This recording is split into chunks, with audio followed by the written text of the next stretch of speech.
In the morning with Maureen Holloway. Classic Rock, Q107. In 1975, the year fly-by-night. I hired John to come from Calgary to work at Q107 in about 1970, when he was little Johnny Hayes. John Derringer was the very first person to play the Tragically Hip.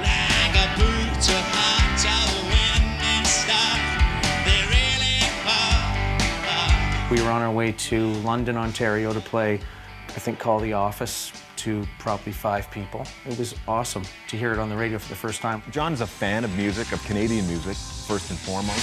No, his mind is not for rent. Family man, hard worker. Looks cute in a pair of shorts. Here are the names that John wanted to use when I hired him from the West. John,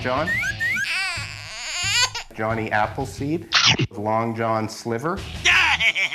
He also liked John, Bonnie, and Clyde.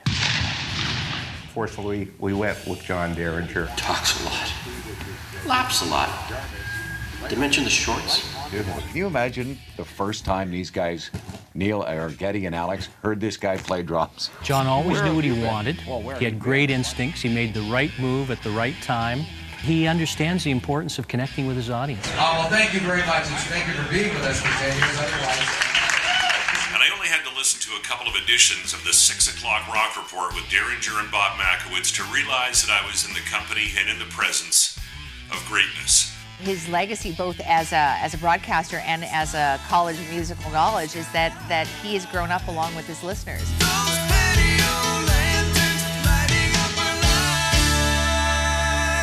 He removes the radio part out of radio, and it feels like John's just hanging out with his listeners. He doesn't speak from up here, he speaks from down here where the masses are, and he relates to people for that reason, and always has. Whether it's a guy putting on fenders at the GM plant in Oshawa, to CEOs on Bay Street. They're hearing about John Derringer's life, perhaps, and his experiences, but they're actually hearing about their own. He has a keen interest in everything and anybody, and that certainly keeps him connected. If people could only remember half of what you've forgotten, on a daily basis on your morning show, your knowledge continues to astound me beyond belief.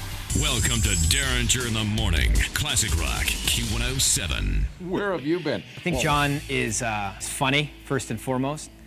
I think he's tremendously talented, obviously, and current. Johnson, or we call each other John Day. He's the only friend that I've ever had who's actually got a sandwich named after him at the Pines Rehab Center in outside Buffalo.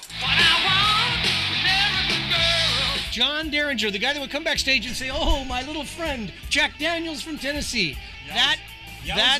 Yes, baby. Still around. Still the same guy that he was when he first started out in radio as he is today. You could very approachable. You get to a point in your career where if you don't realize that you owe a debt to the very community that celebrates you, then you are completely out of touch. And John realizes that deeply and fundamentally. Whether it's emceeing a golf tournament or appearing in a golf tournament or raising money for the various charities that he's been involved in, he is an inspirational leader and a true philanthropist. He's a great family man.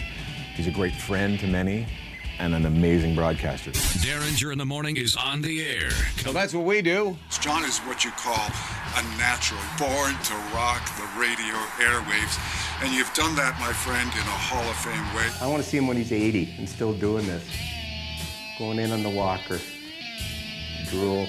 We consider you the best of the best, and it's about time. I've been happy to be by your side for the last 10 years and looking forward to what happens in the future. We would be lost without you. I want to congratulate you on being honored and being inducted into the Hall of Fame.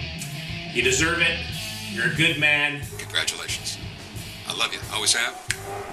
Always will. And I want to celebrate with you. Let's get out and take a ride in the country soon on our bikes, bro. You deserve it, buddy. Way to go. And a big thumbs up for John. You're one of the greats, and if not the greatest rock broadcaster of our time, and the Hall of Fame is where you should be.